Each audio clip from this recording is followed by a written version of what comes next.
Wow, நல்ல content கிடைச்சிருச்சு. இப்போ இப்போ நான் மலையாளி, இப்ப எப்படி நான் தமிழ் தான் பேசுவேன். நீ நீ இன துரோகி, தாய்மொழி மறந்தவனிடத்தில் நான் பேசுவதே இல்லை. நீ எந்திரிச்சு கொண்டு நம்ம சைமன் செபாஸ்டியன் முரட்டு போதையில இருந்து நீங்க பாத்திருக்கீங்களா? பாப்போமா? நபிகள் நாயகம் இங்குதான் பட்டியல் அடைத்து வைத்தது போக வெள்ளைக்கால அடைத்து வைத்து ஐயா காமராஜர் அவர்கள், தாத்தா காமராஜர் அவர்கள் தயங்க. உன்னால என்னை சமாளிக்க முடியல பாத்தியா? நான் யாருன்னு தெரியுதா? நீ பெரியார், உன் பெரியார் வச்சுக்கிறது வெறும் வெங்காயம், ஏன் தலைவன் கையில வச்சிருக்கிறது வெடிகுண்டு. உன்னைய புதைச்ச இடத்துல புல்லு கூட முளைக்காது. Be careful. நெருப்பு எரியும் போது குறுக்க வரப்படாது. இந்த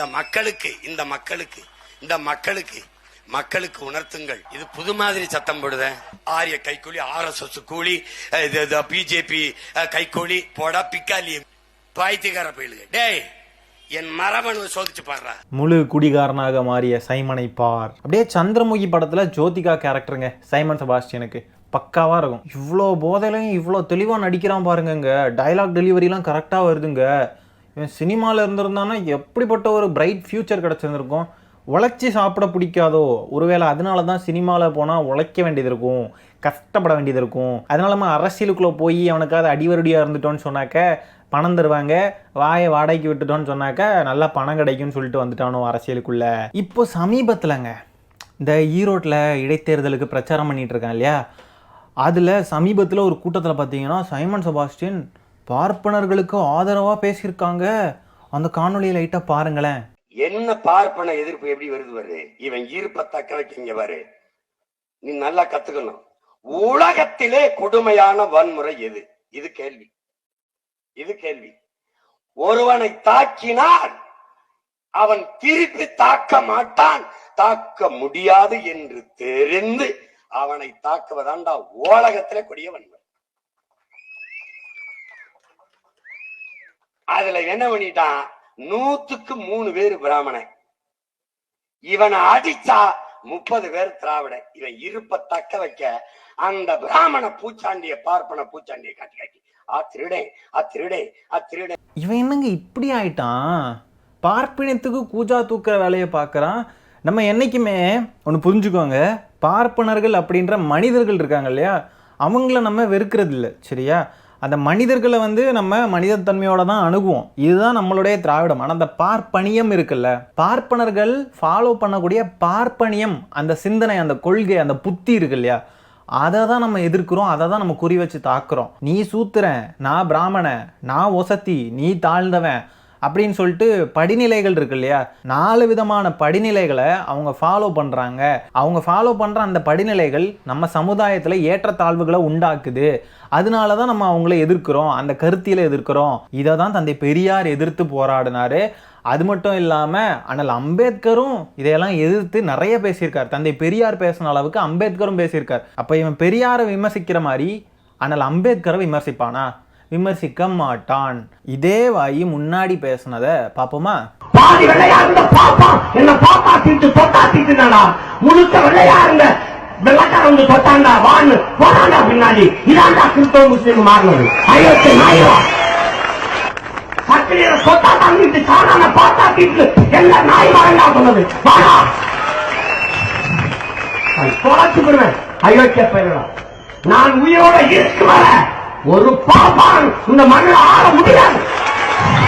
பார்த்தீங்களா எப்படி எதிர்க்கிறான் அப்படின்ட்டு, என்னெல்லாம் பேசுகிறான்னு பார்த்தீங்களா? வாட்டா அப்படின்னு அந்த எழுச்சி மிக்க ஒரு உரை, அவனுடைய வார்த்தைகள்லாம் அப்படியே அனலாக திருக்குது பார்த்தீங்களா? கேட்டாவே அப்படியே கூஸ் பம்ஸ் ஆகுது பாருங்கள். அந்த மாதிரி ஒரு பேச்சாற்றலை வச்சுக்கிட்டு தான், அது ஒரு திறமைங்க. எப்படி நடிக்கிறது ஒரு திறமையாக இருக்குதோ அந்த மாதிரி இவன் இந்த பேசுகிறதும் ஒரு திறமை தான். இப்போ நடிக்கிறப்போ பா என்னமா நடிக்கிறாங்கப்பா அப்படின்னு ஒரு ஃபீல் வரும்ல நமக்கு. ஆனால் அவங்க ரியல் லைஃப்பில் அப்படி நடிப்பாங்களான்னு பார்த்தீங்கன்னா கிடையாது. அவங்க ரியல் லைஃப்பில் வேறு மாதிரி இருப்பாங்க. கேமரா ஆக்ஷன் அப்படின்னதும் அவங்களுடைய நடிப்பு திறமையை வெளிக்காட்டுவாங்க. அது மாதிரி தான் பேச்சு திறமையும் அது மாதிரி ஒன்று தான். நான் இதை திரும்ப சொல்லிக்கிட்டு இருக்கேன். ஏன்னா ஒருத்தன் அப்படியே நரம்பு புடைக்க பேசுகிறான் அப்படின்றதுக்காக அவன் உண்மையாகவே புரட்சிகரமான சிந்தனைகள் கொண்டவன், அவன் ஒரு புரட்சியாளர், அவன் அப்படியே உலக மக்களையெல்லாம் காக்க வந்தவன் அப்படின்னு நினைக்கக்கூடாது. அவனுடைய சிந்தனைகள் உண்மையாகவே எப்படி இருக்குது அப்படின்றத அவனுடைய செயல்களும் காலமும் தீர்மானிக்கும். அதனால நல்லா அப்படியே பேசுகிறான், நல்லா அப்படியே இது ஆகுறான் அப்படின்றதுக்காக ஒருத்தனை நம்பவே கூடாது அப்படின்றத நான் மறுபடி பதிவு பண்ணுறேன். ஒரு தலைவனாக இருக்கணும் அப்படின்னா நான் நிறைய புக்கு வாசிச்சிருக்கேன், நான் நிறைய படிச்சிருக்கேன், எனக்கு நிறைய தெரியும், நான் மேடையிலலாம் விட்டால் அப்படியே பயங்கரமாக பேசுவேன், அப்படியே மூச்சு விடாமல் அப்படியே பேசுவேன், எனக்கு அந்த திறமை இருக்குது, அதனால் என்னை தலைவனாக்குங்க அப்படின்னு கேட்குறது எவ்வளோ முட்டாள்தனம் இல்லை? தலைவனாக இருக்கிறதுக்குன்னு ஒரு தகுதி இருக்குது, அதுக்கு ஒரு பண்பு வேணும், நாகரிகம் வேணும், ஒரு விஷயத்தை எப்படி ஹேண்டில் பண்ணுறோன்னு ஒன்று இருக்குது, ஆளுமை திறன் ஒன்று இருக்குது. இது எதுவுமே இந்த சைமன் செபாஸ்டியன் கிட்ட கிடையாது. நம்ம அதனால தான் அவனை பயங்கரமாக எதிர்க்கிறோம். அது மட்டும் இல்லாமல் அவன் காசுக்கு வேலை போகக்கூடியவன், எந்த நேரம்னாலும் இவனுடைய கொள்கைகளை மாற்றுவான். இப்போ புரியுதா? முன்னாடிலாம் எப்படி பேசியிருக்கான் பாருங்க, இப்போ எப்படி பேசியிருக்கான் பாருங்க. இது மட்டும் இல்லை, அடுத்தது பாருங்க வாங்க. 3 விழுக்காட்டு பிராமணர்கள் ஆள்வதற்கு 97 விழுக்காட்டு மக்கள் உழைக்கிறோம். நீங்க பெரியார் ஐயா பெரியார் பிராமண எதிர்ப்பை பேசினாருங்கிறதுனால எங்களுக்கெல்லாம் நாங்க பிராமணர்களை இந்தியாவில் இத்தனை மாநிலம் இருக்குல்ல, பெரிய அளவுக்கு எதிர்ப்பு இல்லை. இந்திய நாங்க பெரிய மத்த மாநிலங்கள் எதிர்க்கல, நீட்ட மத்த மாநிலங்கள் எதிர்க்கல. எங்களுக்குள்ள ஒரு எதிர்ப்புணர்வுக்கு காரணம் பல்லாயிரம் ஆண்டு கால பகை, உங்களுக்கு 3000 ஆண்டு கால பகை. என் மரபு அணு இருக்குல்ல, ரத்த அணுக்கள் இருக்குல்ல, அதுல இருந்து பகை இருக்கு. இங்க ஆரிய படை கடந்த பாண்டிய நெடுஞ்செழியன்ல இருந்து இருக்கு.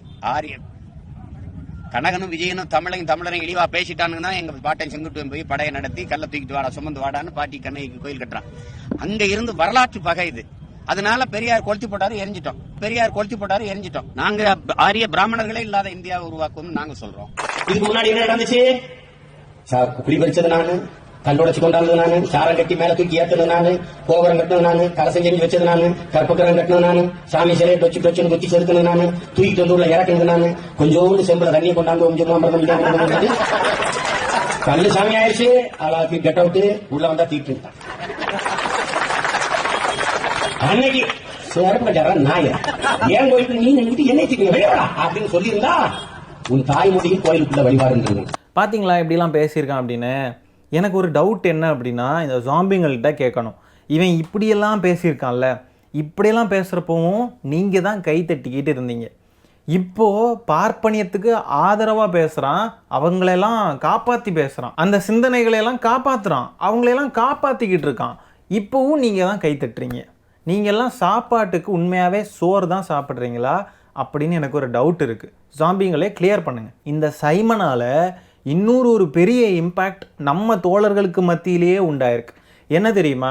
இவன் ரொம்ப விசுவாசமாக இருக்கிற மாதிரி, இவன் இந்த மாதிரி மேடைகள்லாம் அப்படி இப்படின்னு பேசினான் பார்த்தீங்களா? முன்னாடியெல்லாம் இவன் கட்சி தொடங்குறதுக்கு முன்னாடியெல்லாம் என்னெல்லாம் பேசியிருக்கான், தந்தை பெரியாருக்கு எவ்வளோ ஆதரவாக பேசியிருக்கான், எவ்வளோ எடுத்து சொல்லியிருக்கான், எவ்வளோ பேசியிருக்கான் இல்லை? இன்னைக்கு இப்படி நாக்பூருக்கு வாலாட்டிக்கிட்டு இருக்கான் பார்த்தீங்களா காசுக்காக.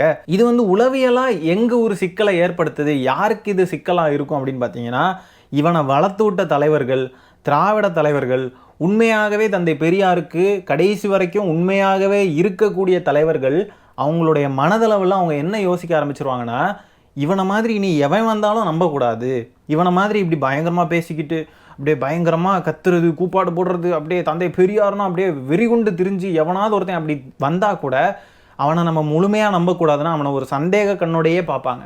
புரியுதா நான் உங்களுக்கு சொல்கிறது? தோழர்னு நம்மலாம் சொல்கிற அந்த வார்த்தை எவ்வளோ ஒரு அந்யோன்யத்தை உண்டாக்கும் அப்படின்றது நமக்கு தான் தெரியும்.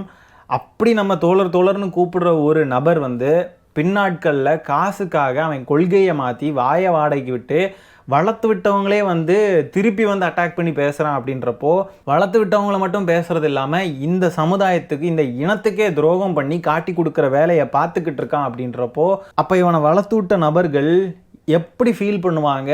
நாளைக்கு அடுத்தது ஒருத்தனை வளர்த்து விடணும் அப்படின்னு சொன்னால் கூட அவங்களால அந்த நபர் மேலே ஒரு சந்தேக கண் இல்லாமல் வளர்த்து விடவே முடியாது. இந்த மாதிரி ஒரு விஷயத்த நான் ஃபீல் பண்ணேன், அதை உங்கள் கூட பகிர்ந்துக்கணும்னு நினச்சேன், அதனால தான் சொல்கிறேன். இன்றைக்கி இவன் பார்ப்பனியத்துக்கு ஆதரவாக பேசுகிறான் இல்லையா? ஃபஸ்ட்டு நீங்கள் ஒரு வீடியோ பார்த்துருப்பீங்க இல்லையா, பேசின வீடியோ பார்ப்பனியத்துக்கு ஆதரவாக. அந்த வீடியோவில் அவனுடைய பாடி லாங்குவேஜ், அந்த ரிதம், அந்த டோன் இருக்கு இல்லையா, அந்த டோன் மிஸ் ஆகுது பார்த்தீங்களா? ஒரு மாதிரி ஒரு டிஃப்ரெண்ட்டாக பேசுவோம் பாருங்கள். அப்போது அவன் இவ்வளோ நாளும் பேசிக்கிட்டு இருந்தது அவனுக்கு தெரியும். இன்றைக்கி நம்ம மாற்றி பேசுகிறோம், நம்ம தவறான பாதையில் போகிறோம், நம்ம இந்த மாதிரி பண்ணுறது ரொம்ப தப்புன்னு அவனுக்கு தெரிஞ்சிருக்கு. குருமூர்த்தி எழுதி கொடுத்த ஸ்கிரிப்டை மனப்பாடம் பண்ணி இங்கே ஒப்பிக்கிறான். எனக்கு தெரிஞ்சு குருமூர்த்தி சொல்லி கொடுக்குறத விட அதிகமாக இங்கே ஒப்பிக்கிறான்னு தான் எனக்கு தோணுது. குருமூர்த்தி ஃபோன் பண்ணி ஒருவேளை ஏப்பா என்னப்பா நாங்கள் சொன்னதை விட பயங்கர ஸ்பீடாக போயிட்டு இருக்கு, கொஞ்சம் கம்மி பண்ணி கண்டுபிடிச்சிட போகிறாங்க அப்படின்னு சொன்னாலும் சொல்ல வாய்ப்புகள் இருக்குது. ஏன்னா இவன் அந்த அளவுக்கு சங்கிகளே ஓவர்டேக் பண்ணி போயிட்டு இருக்கான். சைமன் செபாஸ்டியனுடைய புது கொள்கை என்ன அப்படின்னா, நூல் போட்டிருந்தால் அவர்களது கால் நக்கப்படும். இதுதான் அவனுடைய கொள்கை. கண்ணால் பார்த்தாலே திட்டு, இவன் பேரை கேட்டாலே திட்டுன்னு சொல்லி தெருவில் கூட நடமாட முடியாமல் ஒதுக்கி வச்சுருந்தாங்க பார்ப்பனர்கள்லாம். இப்போ நம்மெல்லாம் அவங்கள அடக்கி ஒடுக்கி வச்சுருக்கோமா? எங்கே ஒரு இடத்துல சொல்லட்டு பார்ப்போம், ஒரே ஒரு இடத்துல அடக்கி ஒடுக்கி வச்சுருக்கோம் அப்படின்ட்டு? கிடையவே கிடையாது. இப்படி ஒரு ஈனப்பழப்பு இந்த ஜென்மத்திலேயே நம்மளும் பார்க்க போகிறதில்ல. இதுக்கு முன்னாடி பல்லாயிரம் தலைமுறைகளாக நம்ம தமிழினம் தோன்றியதுக்கு பிறகும் சரி, அதுக்கு முன்னாடி இந்த உலகம் ஆரம்பித்து உலகம் தோன்றி உயிரினங்கள் தோன்றி அதுக்கெல்லாம் முன்னாடி எப்போனாலும் சரி, இப்படி ஒரு ஈனப்பிறவியை நம்ம பார்த்துருக்கவே மாட்டோம், இனிமேல் பார்க்க போகிறதும் இல்லை. நான் மறுபடி இதை தான் சொல்லிக்கிட்டு இருக்கேன். அதிமுகவும் நிற்கலை, பாஜகவும் நிற்கலை, மெயினான கட்சிகள்லாம் தேர்தலில் நிற்கலல்ல. அதனால அவங்களுடைய ஓட்டுகளையெல்லாம் எப்படி அறுவடை செய்கிறது அப்படின்னு பார்க்குறப்போ, அப்போது பார்ப்பனியத்தை நம்ம பேசணும், பார்ப்பனர்களுக்கு ஆதரவாக பேசணும்னா இவங்களுடைய வாக்குகள்லாம் கிடைக்கும் அப்படின்றதுனால சைமன் செபாஸ்டியன் இப்படி ஒரு எச்ச வேலையை பார்க்குறான். இதுவும் ஒரு காரணம் தான், இது மட்டும்தான் காரணம்னு சொல்ல. அவனுக்கு அங்கேருந்து வர்ற பேமெண்ட் ஒரு பக்கம், இன்னொரு பக்கம் வாக்கு அறுவடை செய்யணும் அப்படின்றதுக்காக இந்த மாதிரிலாம் பண்ணிகிட்டு இருக்கான். இவனுக்குன்னு ஒரு பெர்மனண்ட்டான கொள்கை கிடையவே கிடையாது. இவனுக்கு பெர்மனண்ட்டாக இருக்கிற ஒரே விஷயம் பணம், அவ்வளோதான். இவன் கையில் தமிழ்நாட்டை ஒப்படைக்கணும், தமிழ்நாட்டுடைய முதலமைச்சராக்கணும்னு சொல்லிட்டு இந்த சுவாமிகள்லாம் சொல்லிக்கிட்டு இருக்கிறானுங்க. நடக்கவே நடக்காது. திடீர்னு இன்னொரு மேடலே வந்து மறுபடியும் பார்ப்பனர்களை அட்டாக் பண்ணுற மாதிரியும் பேசுவான். அந்த நேரம் அவனுக்கு பேமெண்ட் கம்மியாயிருச்சோ இல்லை கொடுக்குறத நிப்பாட்டிட்டாங்களோ அப்படின்றத நம்மளே கெஸ் பண்ணிக்கலாம். பணத்துக்காக வாயை கொடுக்குறவன், அவ்வளோதாங்க. இந்த சாம்பிங்கள்லாம் அவனுங்களுடைய கேடயமாக ஒரு விஷயத்தை பயன்படுத்துகிறானுங்க, ஒரு விஷயத்த சொல்லுவானுங்க. என்ன தெரியுமா? எங்கள் அண்ணன் தனிச்சு நிற்கிறார், நாம் தமிழர் கட்சி இத்தனை வருஷமாக தனிச்சு நிற்கிது, யாரு கூடயும் கூட்டணி இல்லை, திமுகவால் நிற்க முடியுமா, தனிச்சு நின்று ஜெயிச்சிட முடியுமா அப்படி இப்படிமானுங்க. தம்பிங்களா, இது ஒன்றும் கேம் இல்லை, சரியா? அது மாதிரி அரசியலுக்குன்னு ஒரு ரூல்ஸ் கிடையாது. அரசியல்னா தனிச்சு நின்று ஜெயிச்சா மட்டும்தான் அது ஜெயிக்கிறது, இல்லைனா சீட்டிங், ஃபவுல் பண்ணிட்டப்போ அப்படின்னு சொல்கிறதுக்கு இது ஒன்றும் கேம் கிடையாது. அப்படி ஒரு ரூல்ஸ் அரசியலுக்கு கிடையாது. உங்களால் முடிஞ்சால் நீங்கள் கூட்டணி போடுங்களே பார்ப்போம். ஏன் உங்கள் நொன்னை விஜய் கட்சி தொடங்குறப்போ அப்படியே இழுத்துடலாம், நானும் விஜயும் சேர்ந்து பயணிப்போம் அப்படின்ற மாதிரிலாம் பேசவே இல்லையா? தனிச்சு தான் போட்டிட்டு புடுங்குவேன்னு பேசுகிறவன் எதுக்கு விஜய் எதிர்பார்த்தான்? நீங்கள் தனிச்சு போட்டிடுறதுக்கு காரணம் உங்களுக்கு கொள்கையே கிடையாது. உங்கள் கொள்கையை ஏற்றுக்கிட்டு யாருமே உங்கள் தலைமையில் கூட்டணிக்கு சேர வர மாட்டாங்க. அதனால தான் நீங்கள்லாம் அனாதையாக இருக்கீங்க. புரியுதா உங்களுக்கு? திமுக தலைமையில் கூட்டணி இருக்குது, கூட்டணி கட்சிகள் இருக்குது அப்படின்றதுனால, அதனால அவங்க பவர்ஃபுல்லாக இருக்காங்க அப்படின்றதுனால உங்களுக்குலாம் பொறாமை. உங்களுக்கு அந்த மாதிரி ஒன்று நடக்கலை, உங்களுக்கு அதை அமைச்சிக்க முடியாது. என்ன பண்ணாலுமே உங்களுக்கு கூட்டணி கட்சிகள் உங்கள் தலைமையில் உங்களால் சேர்த்துக்கவே முடியாது. அதனால உங்களுக்கு பொறாமை தம்பிகளா. கொள்கை பிடிப்பு இருக்கிறதுனால கூட்டணிக்கு கட்சிகளை வச்சு உங்களை மாதிரி அல்லு சில்லுகளையெல்லாம் மொத்தமாக மிதிச்சு தள்ளுவோம் நாங்கள்லாம். புரியுதா உங்களுக்கு? நீங்கள் சவால் விடுறீங்கல்ல, உங்களுக்கு துப்பு இருந்தால் தனியாக நின்று எங்கள் அண்ணனை ஜெயிச்சு காட்டிடுங்க பார்ப்போன்னு. நாங்கள் என்ன சவால் விடுறோம்? உங்களுக்கு துப்பு இருந்தால் உங்கள் தலைமையில் நீங்கள்லாம் கூட்டணி கட்சிகள் சேர்த்துருங்க பார்ப்போம். உங்களுக்கு சேரவே செய்யாது என்ன ஆனாலுமே. சைமன் செபாஸ்டியன் அடுத்து ஒரு லெவலுக்கு போயிட்டாங்க. இந்த ஆரிய பார்ப்பனர்களையெல்லாம் பவர்லெஸ் விக்டிம்ஸாக ப்ரொஜெக்ட் பண்ணுறான். அதாவது எந்தவித அதிகார பலமும், அவங்கெல்லாம் பலமே இல்லாத ஒரு ஒடுக்கப்பட்ட மக்கள், அவங்கெல்லாம் பாவம் ரொம்ப மிதிக்கப்பட்டிருக்காங்க அப்படின்ற மாதிரி ஒரு நரேட்டிவை செட் பண்ணிக்கிட்டு இருக்கிறான். அவன் இந்த நரேட்டிவை செட் பண்ண ஆரம்பித்து பல வருஷம் ஆயிடுச்சு. ஆனால் இப்போ கொஞ்சம் வீரியமாக இன்னும் ரொம்ப ஸ்பீடாக ஓப்பனாகவே நான் சங்கிதாண்டா, என்னடா இப்போ, ஆமாம் நான் பார்ப்பனர்களுக்கு சப்போர்ட் பண்ணுவேன், பார்ப்பனியத்தை சப்போர்ட் பண்ணுவேன், என்ன இப்போ அப்படின்னு கேட்டுக்கிட்டு ஓப்பனாகவே அம்பலப்பட்டுக்கிட்டு நிற்கிறான். He is just a political broker, அரசியல் இடைத்தரகர், புரோக்கர், அவ்வளோதாங்க. இவன் எவன் பணம் கொடுக்குறானோ அவனுக்கு வாயை கொடுப்பான், அவ்வளோதான். நீங்கள் தப்பாக நினச்சிடாதீங்க. ஐயோயோ, பார்ப்பன எதிர்ப்பு தான் உலகத்திலேயே கொடூரமான வன்முறைன்னு சொல்கிறான் இல்லையா? அண்ணல் அம்பேத்கர் அவர்கள் வந்து ஒவ்வொரு சமுதாய தீங்கையும் பிராமணர்கள் காப்பாற்ற முன்வந்தார்கள். காரணம் மிக எளிது, அவர்கள் அதை ஆதாரமாக கொண்டு வாழ்ந்தார்கள். கோடிக்கணக்கான மக்களை அடிமைகளாக்கிய தீண்டாமையை பாதுகாத்தார்கள், சாதி முறையை ஆதரித்தார்கள் அப்படின்னு சொல்லி அண்ணல் அம்பேத்கர் சொல்லியிருக்கார். இப்போ அண்ணல் அம்பேத்கர் பார்ப்பனியத்தை எதிர்க்கிறதுனால அண்ணல் அம்பேத்கரும் இந்த வன்முறையை பண்ணுறாரா? அண்ணல் அம்பேத்கரும் வன்முறையில் ஈடுபட்டாரோ?